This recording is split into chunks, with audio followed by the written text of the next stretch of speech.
Greetings, we hope all is well. This is the Walking by Faith podcast hosted by Minister Larry Montgomery, Sr. and friends. Genesis 1:1, KJV, states, "In the beginning was the Word, and the Word was with God, and the Word was God." And 2 Corinthians 5:7, KJV, states, "For we walk by faith, not by sight." While Romans 10:17, KJV, says, "So then faith cometh by hearing, and hearing by the word of God." Which brings us to Hosea 4:6, KJV, that states, "My people are destroyed for lack of knowledge." Welcome to another episode of the Walking by Faith podcast. I am your host, Minister Larry Montgomery, Sr. The sole purpose of this podcast is to present candid discussions about various words that are found in the Bible with an eye towards defining in the context of these troubled times, along with clarity, insight, commentary, and hopefully some revelation to interested listeners.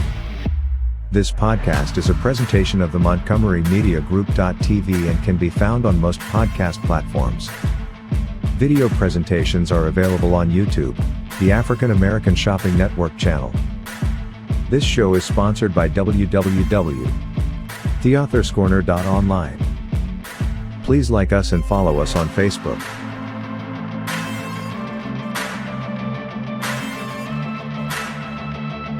And welcome to another episode of the Walking by Faith podcast. I'm your host, Elder Dr. Larry Montgomery, Sr. I have a guest coming. I'm hoping he'll make it. This is a brand new platform for me, so it's been a little challenging. This is the second week of using it, and I'm still not quite sure of how it actually works. But we're going to continue until we figure it out and do what we have to do. So this week, we're going to be talking again about these 9 Bible verses that have been reported as offensive on the internet and why. A story by Jenny Dean entitled 9 Bible Verses That Are Offensive and Why. And I guess she's affiliated with a Floppy Cats. And it goes on to say the Bible is a complex book with a wide range of interpretations. While many people find comfort and inspiration in its pages, there are also a number of verses that are considered to be offensive and harmful.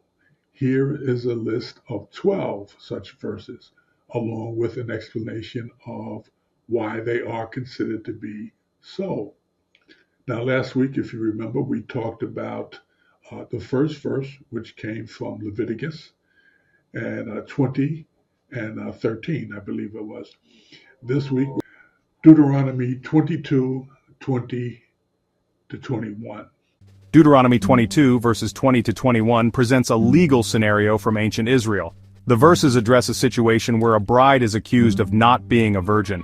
This accusation, if proven false, carried severe consequences. The passage reflects a society deeply concerned with purity and family lineage. It highlights the importance placed on a woman's virginity before marriage. Understanding the historical context is crucial. The passage reflects a patriarchal society. Women held a different social standing than men. Their virtue, especially virginity, was directly connected to family honor. The law aimed to ensure lineage purity and protect the rights of the patriarch. While seemingly harsh by modern standards, this law must be interpreted within its specific cultural and historical framework. In ancient Israel, marriage represented more than a personal union. It was the bedrock of societal structure. Inheritance laws and lineage were of paramount importance. A bride's virginity served as a guarantee of legitimacy for future heirs. Accusations of impropriety could thus lead to significant social and familial upheaval. It is also important to note that accusing someone falsely carried serious consequences. The accuser, if proven wrong, faced severe penalties. This underlines the value placed on truth and justice within this legal system. While the passage focuses on the bride, it also underscores the importance of honesty and integrity for all parties involved. Though the cultural context differs significantly from today, the core principles resonate. Truthfulness remains a cornerstone of a just society. False accusations can inflict lasting harm. Deuteronomy 22 verses 20 to 21 highlights the need for accountability in making accusations. Similarly, the emphasis on faithfulness within marriage, although expressed differently today, remains relevant. Commitment and trust form the foundation of a strong and enduring relationship. While the concept of purity might hold different meanings now, the importance of integrity and respect within a committed relationship remains paramount. While we may not adhere to the same legal framework, the values embedded in Deuteronomy 22, verses 20 to 21, offer valuable lessons. Honesty, accountability, and commitment are timeless virtues. In an era grappling with complex relationships and shifting social norms, these principles provide a moral compass. Rather than viewing this passage through a purely literal lens, we can extract its deeper message. Truthfulness, respect, and the sacredness of commitments transcend cultural and historical boundaries.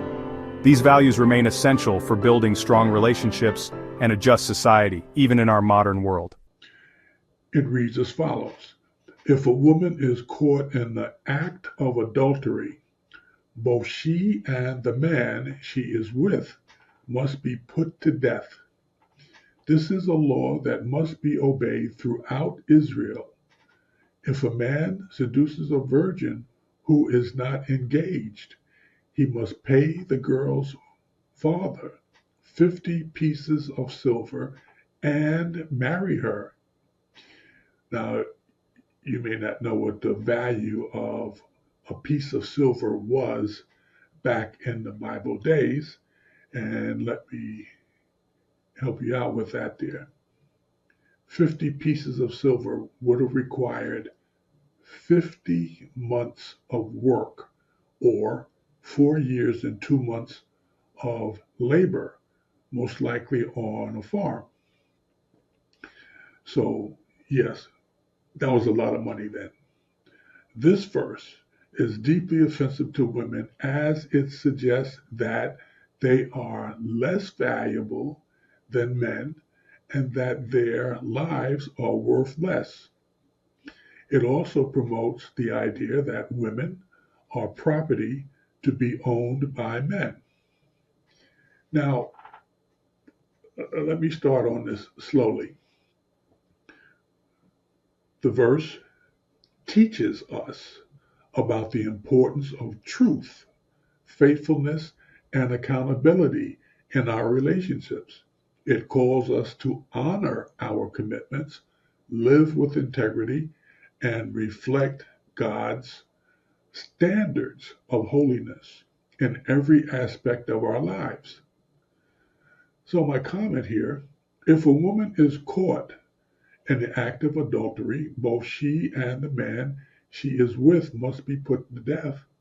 Clearly, the author, and this is Jenny, I believe, clearly the author overlooked the premise of the statement, which read, if a married woman and or a married man is caught in the act of adultery, both she and the man she is with must be put to death. Now, interestingly enough, God has not only given both man and woman free will, yet he encourages self-control when it comes to living a Christian life. Self-control is a good thing, and if one is unable to control their desires, then one should consider going to God for help in that area. In the verse, if it is clear that one or both of these two adulterers is married to someone else, whom the author somehow chose to overlook or merely discount, marriage was created and ordained by God as a relationship between two, a man and a woman. And while both the man and the woman have pledged to be faithful to one another, as is the standard for a marriage, in the case of adultery, one of them or both of them have disregarded their commitment to the other for a few moments of lustful, selfish enjoyment. Lust is a problem that will destroy any trust that one's partner relies on in a marriage from the other partner. When the marital trust is broken for one reason or another, all trust is broken. The emotional pain associated with a broken trust cannot be underestimated, and the subsequent response to that broken trust may not be calculable or easily mended, because the mending process requires the breaker of the marital trust to demonstrate self-control. If you cannot control yourself, then who is safe around you? Under the Old Testament, we learned that the law was the law and that there are consequences to breaking it. We note that the consequences for breaking the law back then and even now could be harsh, if not downright deadly. So, God encouraged us to be faithful and honor our word with examples written in the Bible. The author, Jenny, here seems to have no concept of the term self-control or its value. Why by crossing the bridge to fatherhood? Hosea 4:6 KJV tells us that my people perish for lack of knowledge. In today's culture, that statement seems to become truer by the day when it comes to black children.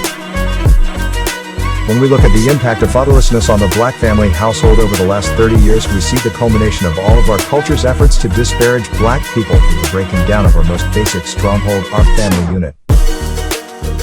Today's culture has used and misused black men almost since the day we arrived in America. We have been abused, enslaved, blamed, and accused for everything from being lazy when they don't fairly employ us, to physically abusing us when we excel, to enslaving us to do what they should have done for themselves and more.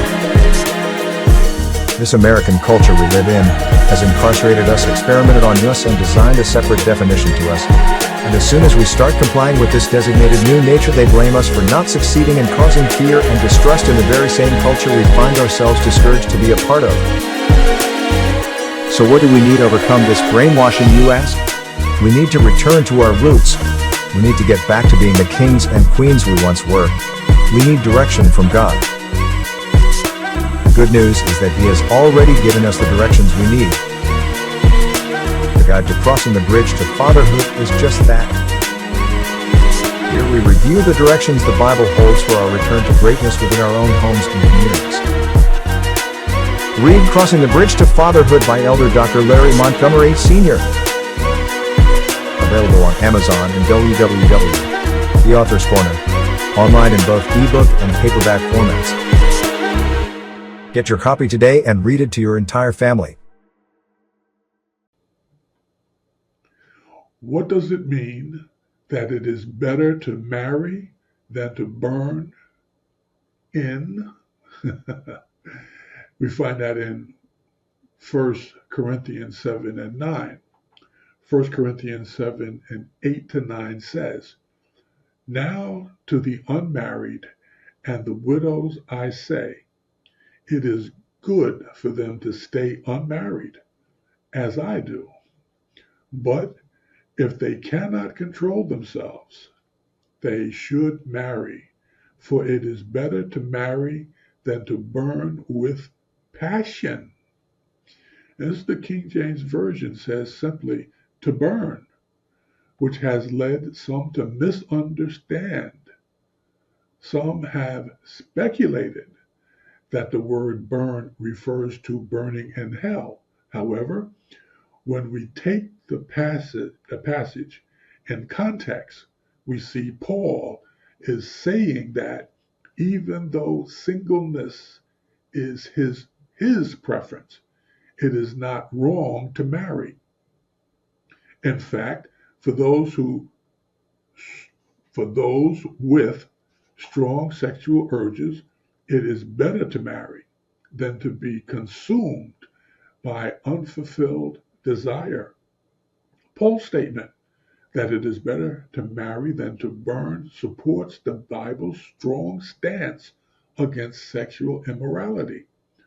If an unmarried couple are burning with passion for each other, they need to marry, not give in to sin. Many try to justify sexual activities before marriage with excuses such as, oh, we're engaged, or we love each other. But the Bible makes no such allowances.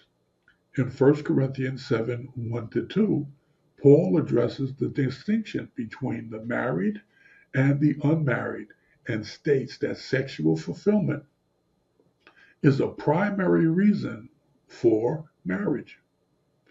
Now, for the matters you wrote about, it is good for a man not to have sexual relations with a woman, but since sexual immorality is occurring, each man should have sexual relations with his own wife, and each woman with her own husband. Marriage is God's plan for the fulfillment of sexual desires, and any sexual expression outside of marriage is sin. We find that in Hebrews 13:4. Sexual desires blossom during puberty and increase as the body matures. The sexual desires themselves are not wrong. They are part of developing into a healthy man or woman.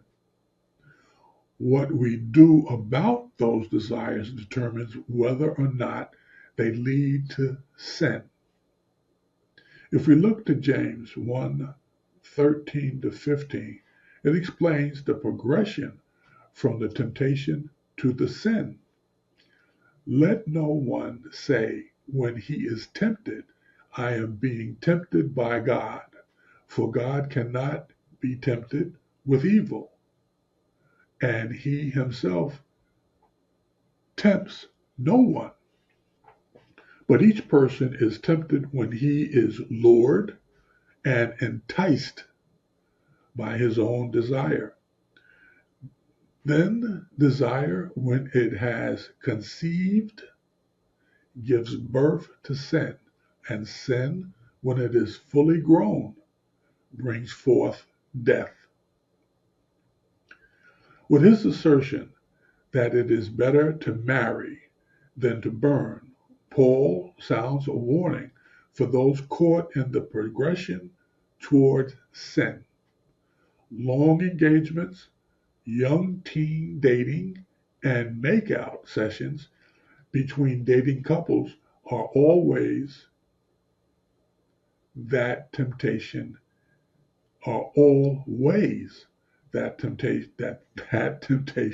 can start burning.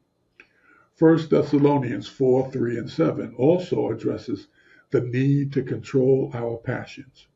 It is God's will that you should be sanctified, that you should avoid sexual immorality, that each of you should learn to control your own body in a way that is holy and honorable, not in a passionate lust like the pagans who do not know God, and that in this matter no one should wrong or take advantage of a brother or sister.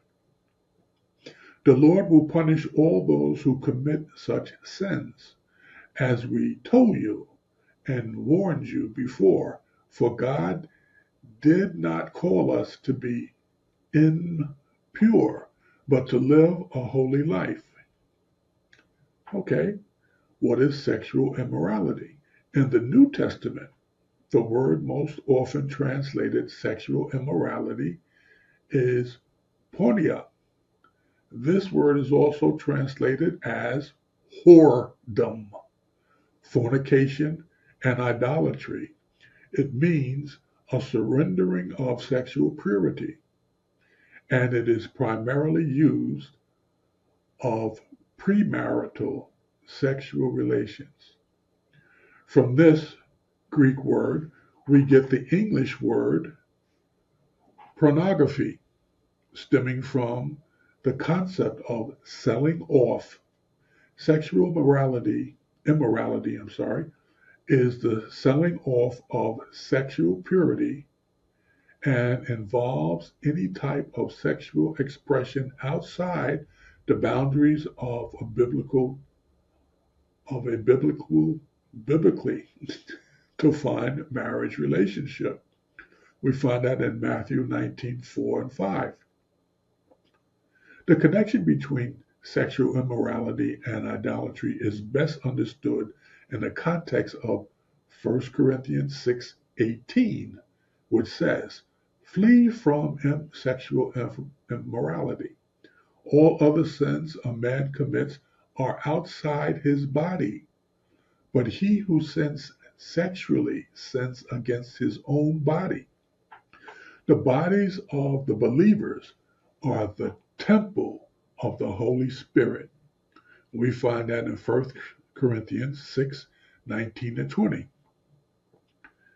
Pagan idol worship often involved perverse and immoral sexual acts performed in the temple of a false god. When we use our physical bodies for immoral purposes, we are imitating pagan worship by profaning God's holy temple with acts he calls detestable. We find that in 1 Corinthians 6:9 to 11. Now, I'm going to stop here for a moment and just kind of chat a little bit about this, because it is important that we understand that as Christians, our bodies are our reasonable sacrifice to God. And in that, we can be sanctified for God's use. Blessed are the pure in heart, for they shall see God, in Matthew 5:8. It is impossible to maintain a healthy intimacy with God when our bodies and souls are given over to impurities of any kind. Sexuality is God's design. He alone can define the parameters for its use. The Bible is clear that sex was created to be enjoyed between one man and one woman who are in a covenant marriage until one of them dies. We find that in Matthew 19:6. Sexuality is his sacred wedding gift to human beings. Any expression of it outside those parameters constitutes an abuse of God's gift. Adultery, premarital sex, pornography, and homosexual relations are all contrary to God's design. That makes them things sinful. Now, I have some common objections to God's commands against sexual immorality. 1, it's not wrong if we love each other. The Bible makes no distinction between loving and unloving sexual relations. The only biblical distinction is between married and unmarried people. Sex within marriage is blessed. We find that in Genesis 1:28. Sex outside of the marriage is fornication or sexual immorality. Number two, times have changed, and what was wrong in biblical times is no longer considered sin. Most of the passages condemning sexual immorality also include evils such as greed, lust, stealing, etc. We have no problem understanding that these other things are still sin. God's character does not change with cultures. Opinion. Malachi 3 and 6, Numbers 23 and 19, and Hebrews 13 and 8 confirm this. Number three, we're married in God's eyes. The fallacy of this idea is that the God who created marriage in the first place would retract his own command to accommodate what he has called sin. God declared marriage to be one man and one woman united for life. That's Mark 10, 6-9. The Bible often uses the imagery of a wedding and a covenant, marriage as a metaphor to teach spiritual truth. God takes marriage seriously, and his eyes see immorality for what it is, regardless of how clever we may have redefined it. Number four, I can still have a good relationship with God because he understands. If we looked at Proverbs 28 and 9, it says, if one turns away his ear from hearing the law, even his prayer is an abomination. We fool ourselves when we think that we can stubbornly choose sin and God does not care. 1 John 2, 3-4 contains a serious challenge for those who persist in this line of thinking. We know that we have come to know him if we keep his commands. Whoever says, I know him, but does not do what he commands, is a liar, and the truth is not in that person. Hebrews 13 and 4 makes God's expectation for his children crystal clear. Quote, let marriage be held in honor among all, and let the marriage bed be undefiled, for God will judge the sexually immoral and adulterous. Unquote. Sexual immorality is wrong. The blood of Jesus can cleanse us from every type of impurity when we repent and receive his forgiveness. But that cleansing means our old nature and all its practices, including sexual immorality, are put to death. Romans 6 and 12. But among you, there must not be even a hint of sexual immorality or of any kind of impurity or of greed, because these are improper for God's holy people. As I said before, your body is a temple where God can dwell, a holy place. Submit your body as a sacrifice to God. Oh, I think I have said all that I need to say here in this area. It's just interesting that when we are dealing with people, we find that it's easy to justify what it is we want to work for us. We can talk about what happened in the Bible days and what happened yesterday and what we see on Facebook today, what we see on the news today, and this is how we live. No, we are here temporarily. This ain't permanent. We are all going to die here. The question is where do you think you want your soul to rest for the rest of eternity? Now, if you think God is the kind of God that will say, oh, well, Joe's okay. He only slipped up once or twice. You need to have a conversation with Jesus, okay? Because he gave his life in order that you might be able to have that relationship with God the Father, that you might be able to find yourself in heaven for eternity. There's no lukewarm here.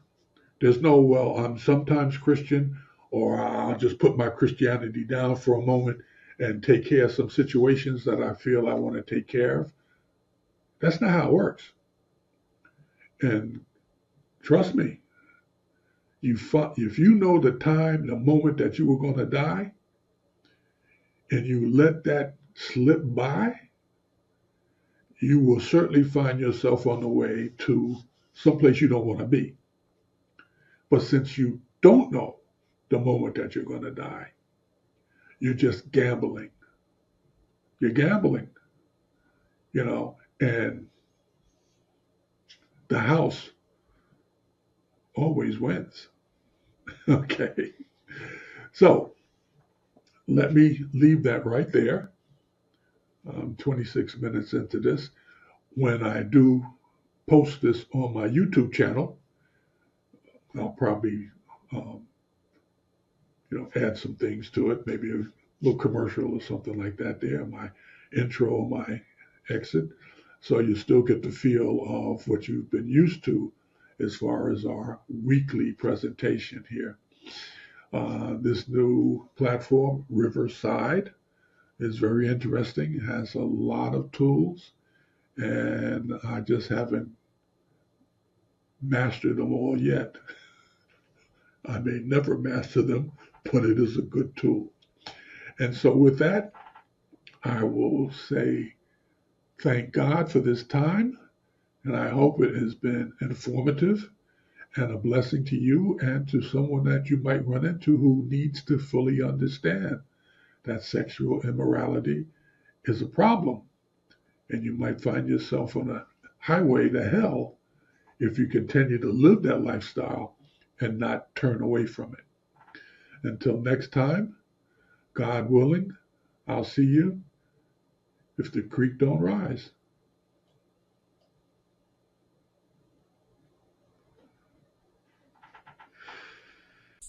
Dr. Larry Montgomery Sr. will be releasing his latest effort this April, entitled The Eternal Race, a Christian Bible guide that speaks to remind fellow believers of the answers to the questions of, what kind of race do believers run? Who sets the race parameters? Is it a race we define and purpose for ourselves? The passage in question draws from the rich imagery of the foot races of ancient Israel, Greece, and the amphitheaters of Rome. It was written to encourage and challenge believers to persevere in their faith, especially in the midst of trials and persecution, as noted in 2 Timothy chapter 2 verse 15, Hebrews chapter 10 verse 36, and chapter 12 verse 7. Coming this April, available at Amazon and at authorlarrymontgomery.com.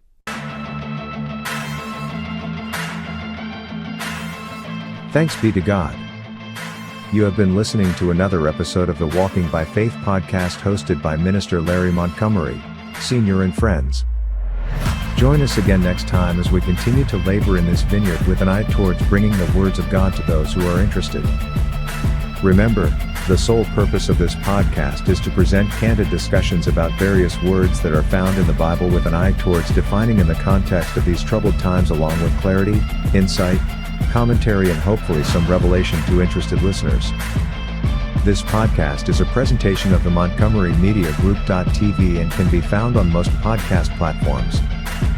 Video presentations are available on YouTube, the African American Shopping Network channel. This show is sponsored by www.theauthorskona online. Please like us and follow us on Facebook. May God continue to bless you and yours until next time. God bless.